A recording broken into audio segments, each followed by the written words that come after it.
熱海2日目になりました。前日の夜は結局お部屋についているヒノキのお風呂に入ったのですが、朝はこちらのホテルの1階にある大浴場へ向かうことにしました。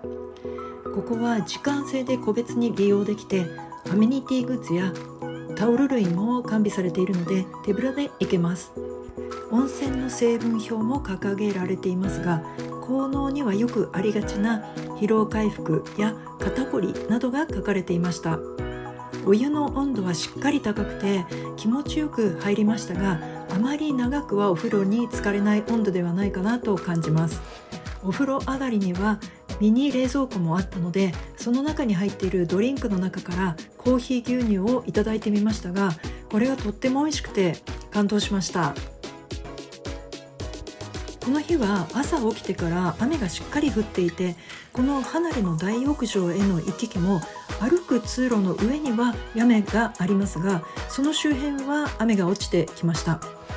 実はこちらの大浴場への入り口のドアが非常に重いので、帰りの際にも簡単に開けられず、ちょっと焦ってしまいました。なのでかなり開け閉めが大変だということを認識しておくと焦らないかなと思います。こうやって朝食前のお風呂時間でゆっくりすることができました。起床した時は雨が強く降っていたのですが、少しずつ雨が弱まってきて、朝食までは再び和室でゴロゴロしました。朝食もメインダイニングでいただきます。私たちにとっては普段の生活では珍しい和食の朝食です。美味しいお豆腐をまず初めにいただきながら、遠くに熱海城が見える景色も楽しんでいます。お豆腐の後は目にも楽しい色とりどりのお皿に丁寧に作られたお料理の数々が来ました。その中でも大ぶりのだし巻き卵やマグロのお刺身と納豆の取り合わせがとても美味しく感じました。そしてこの地域の名物だそうですが、削り節とわさび、そして少しお醤油を垂らしていただくご飯も珍しくて、ついたくさん食べてしまいました。食事が終わる頃になってくると天気が良くなってきて良かったです。11時のチェックアウトの時間に合わせて送迎の車をお願いして、それまでお部屋でくつろげました。盛りだくさんではありましたが、やっぱり一泊はあっという間ですね。でも非日常の空間を満喫しながら、手の込んだ和食のごちそうもたくさんいただいて、大満足の熱海開放ローステイとなりました。さて、そこから一旦駅の手前まで行き、実はそのままタクシーの運転手さんに待ってもらってスーツケースを預け、そこから目的地 MOA 美術館まで運転してもらいました。この判断が結果的に良かったのですが、一度駅まで行こうと思っても大渋滞だし、駅までたどり着いて降りてしまうと、そこから再びタクシーに乗るのにはかなりの行列に並ばないといけない状態でした。この MOA 美術館は桃山町という場所に位置していて、かなりの高台にあります。なんといってもこの美術館は展覧会の内容以前に、この建物自体が訪れる価値のあるものです。入場券を購入してからエスカレーターで登っていくのですが、このこと自体がすでにエンターテインメントの世界観になっています。先入観がないままエスカレーターに乗っていくと、ただでさえ高台にある美術館なのに、さらに上を目指して上がっていくことにびっくりしてしまいます。それも一度だけではなく、このような長くて大きなエスカレーターを何度も乗り換えて上に上がっていきます。さらに上に上がっていくと、美しいさまざまな色がどんどん変わっていく天井が見えてきます。上がっていく最中でも思わずずっと目で追ってしまいました。これはまさに天井に映し出された万華鏡で、直径20メートルの大きさで見上げると吸い込まれていきそうな美しさです。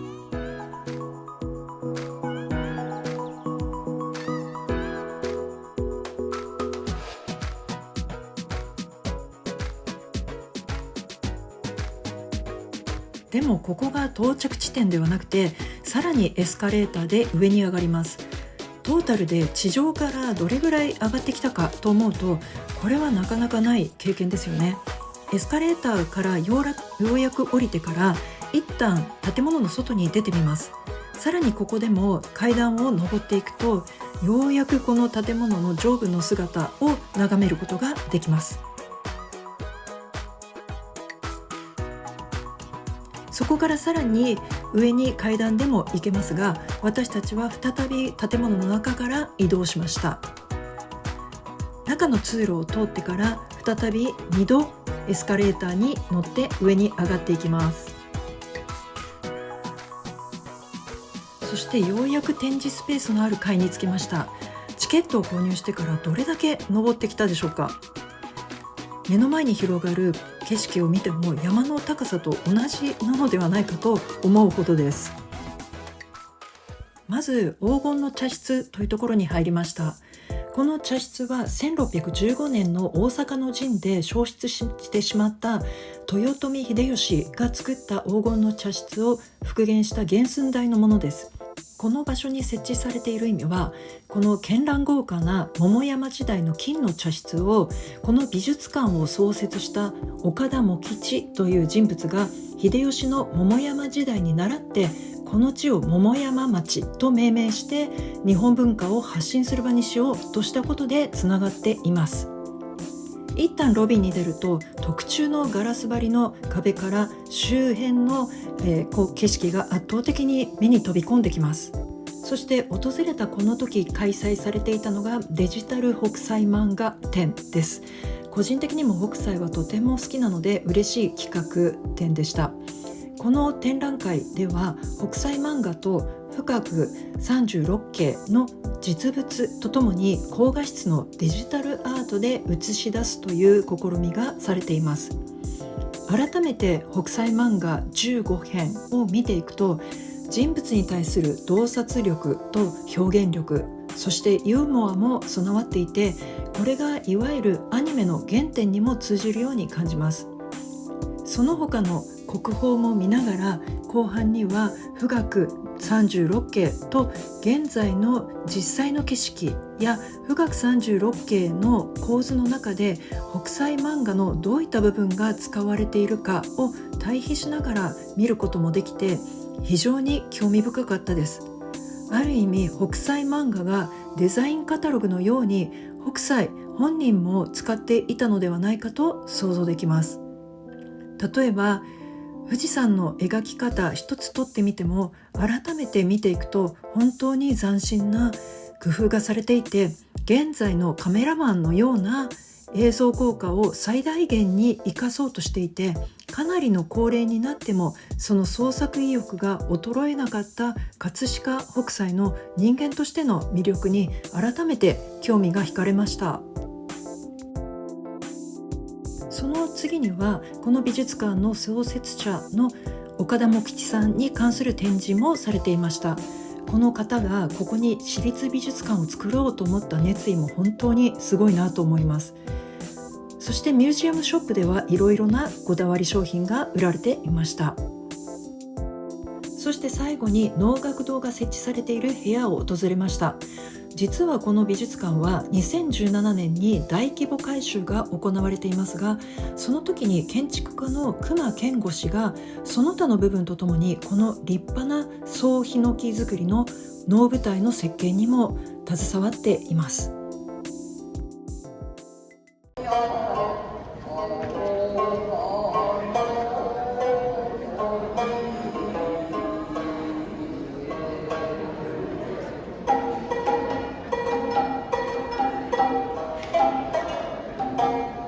すべて見終わった頃、ちょうどロビーでイベントがありました。最後まで日本の文化に触れられた美術館でした。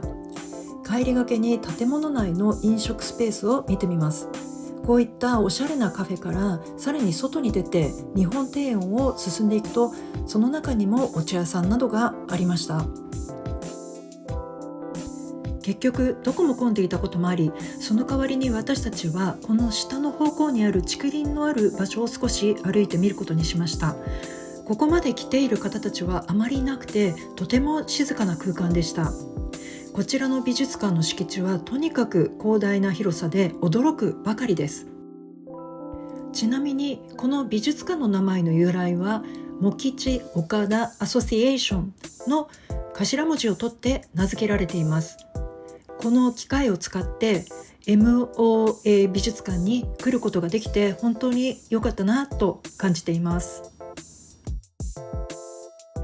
そして帰りに関してですが、バスで熱海方面へも行けますが、そもそも本数がそれほど多くない上に観光シーズンは本当に駅周辺が渋滞で動かないので、私たちはちょうど来ていたタクシーに乗って再び駅へ行く少し手前の場所まで向かいました。